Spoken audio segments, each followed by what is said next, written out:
तो ये 25 साल, आज जब इन पहाड़ियों को देखता हूँ तो लगता ही नहीं कि 25 साल, लगता है कि कल की ही तो बात है। लेकिन ये फैक्ट है, सच्चाई है कि 25 साल बीत गए और आज हम कारगिल विजय दिवस की रजत जयंती मना रहे हैं। ये फ़क्र भी होता है और एक दुख भी कहीं ना कहीं होता है कि जो हमारे साथ लड़े थे वो आज हमारे बीच नहीं है। यहाँ पर सब लोग समझ रहे थे कि यहाँ मुजाहिदीन हैं और थोड़ी फौज से काम चल जाएगा, लेकिन आहिस्ता आहिस्ता जब ये एहसास हुआ कि मुजाहिदीन नहीं, पाकिस्तान आर्मी के रेगुलर ट्रूप्स हैं, तो काफ़ी इन्फेंट्री यहाँ पर इंडक्ट की गई और 7 तोपें भी इंडक्ट की गई। मुझे लगा है कि तोपों के कारण से हम लड़ाई में जीत पाए हैं। हमने .540 को पहले फतेह हासिल किया था। उस सफलता को देखते हुए हमारे को तुरंत दूसरा टास्क दिया गया था .4875। ये ऑपरेशन 2 जुलाई से 7 जुलाई के बीच में लड़ा गया और 7 जुलाई को साहब की शहादत हो गई और साहब जो है दुश्मन के 5 सैनिकों को साहब ने मौत के घाट उतारा था और साहब को भी एक बुलेट लगा और वो वीरगति को प्राप्त हुए। उन्हें मरणोपरांत जो है परमवीर चक्र से नवाजा गया। साहब की शहादत को देखते हुए हमारा खून और खुल गया और हमने दिन के समय ही दुश्मन के ऊपर धावा बोला और दुश्मन के 14 सैनिकों को मौत के घाट उतार दिया। तो सुना आपने उन वीर सपूतों को। अब आपको बताते हैं करगिल विजय के उन योद्धाओं के बारे में। सबसे पहले कैप्टन विक्रम बत्रा की अगर हम बात करें तो उन्हें परमवीर चक्र से सम्मानित किया गया मरणोपरांत। कैप्टन मनोज कुमार पांडे की अगर हम बात करें तो उन्हें सम्मानित किया गया। ग्रेनेडियर योगेंद्र सिंह यादव की अगर बात करें तो उनको परमवीर चक्र से सम्मानित किया गया। कैप्टन मनोज कुमार पांडे की बात करें तो उन्हें मरणोपरांत परमवीर चक्र से सम्मानित किया गया। लेफ्टिनेंट बलवान सिंह की बात करें तो उन्हें भी महावीर चक्र से सम्मानित किया गया। मेजर राजेश सिंह अधिकारी की बात करें, उन्हें सम्मानित किया गया। राइफलमैन संजय कुमार जिन्हें परमवीर चक्र से सम्मानित किया गया। मेजर विवेक गुप्ता जिन्हें महावीर चक्र मरणोपरांत उन्हें उससे सम्मानित किया गया। साल 1999 में करगिल युद्ध में शहीद कैप्टन विक्रम बत्रा का जन्म हिमाचल प्रदेश के पालमपुर में हुआ था। विक्रम बत्रा की ज्यादातर यादें पालमपुर से ही जुड़ी हुई हैं। पालमपुर के घुगर गांव में जो उनका घर बना हुआ है उसे देखने के लिए लोग दूर दूर से आते हैं।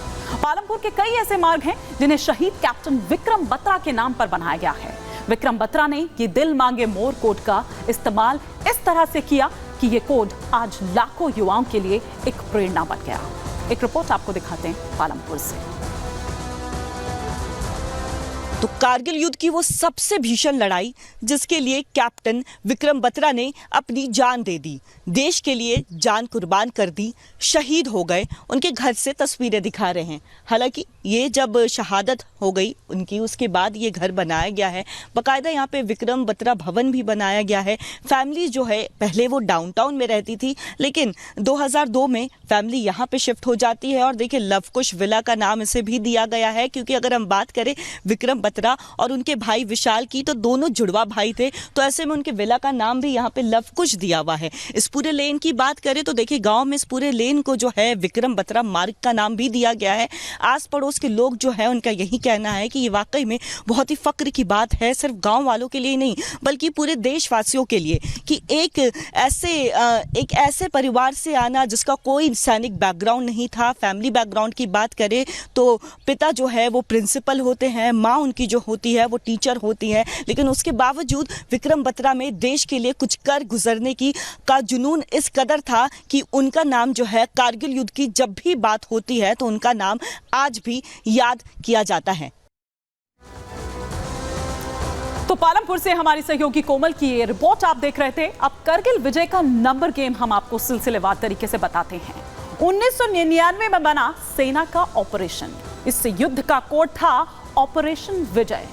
पहले दूसरे दिन पाकिस्तानी सेना हावी रही।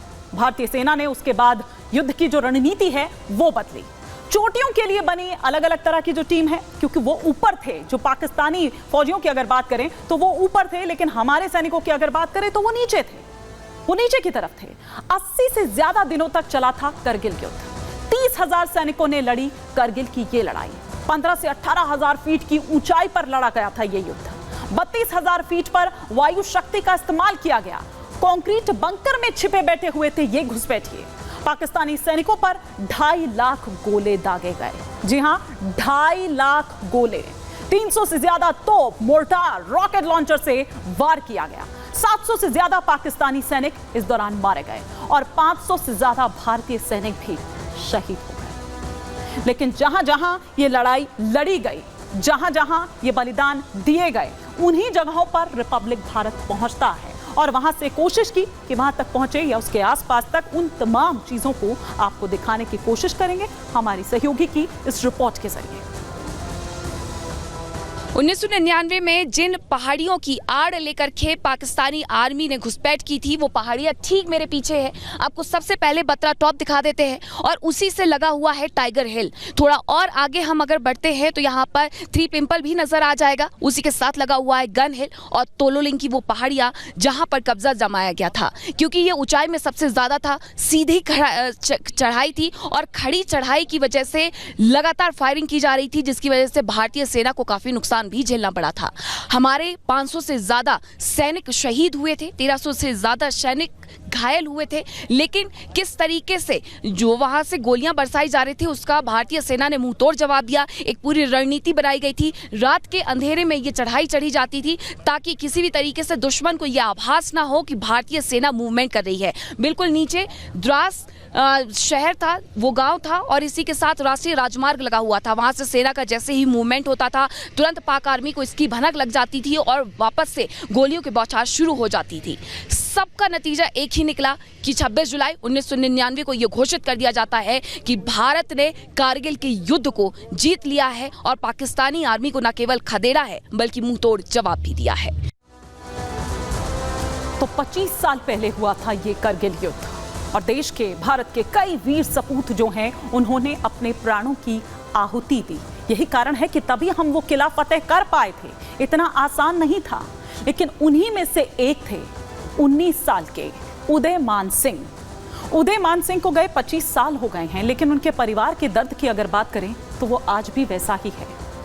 वो ये कहते हैं कि हमारे बच्चे चला गया है, वो एक अलग बात है, चिराग बुझ गया है, लेकिन शहादत दी है, देश के लिए वो गया है, तो उसके लिए फख्र भी महसूस उन्हें होता है। क्या कह रही हैं उदयमान सिंह की मां, सुनिए। एक माँ ऐसी भी है जिसे 25 साल से वो दुख भी है और गर्व भी है। वो उदयमान की माँ कांता देवी हैं, हमारे साथ मौजूद हैं। कांता जी, आज 25 साल हो गए, देश रजत जयंती मना रहा है। जब 25 साल पीछे देखती हैं तो क्या यादें हैं? जब मैं 25 साल देखती हूँ, उसका सब कुछ मुझे याद है कि कैसे वो आता था, कैसे जाता था, कहाँ कहाँ घूमता था, कैसे 25 साल माँ के लिए बहुत बड़े होते हैं। कि जब बच्चा 25 साल का होता है तो माँ बोलती है इसकी शादी करा दो, वो भी बड़ा हो गया। तो मैंने कुछ भी नहीं कराया था, उसका शादी भी नहीं कराई थी। अभी 19 साल का तो सारा गोल था, ये बड़ा टाइम था उसका 25 साल होने का।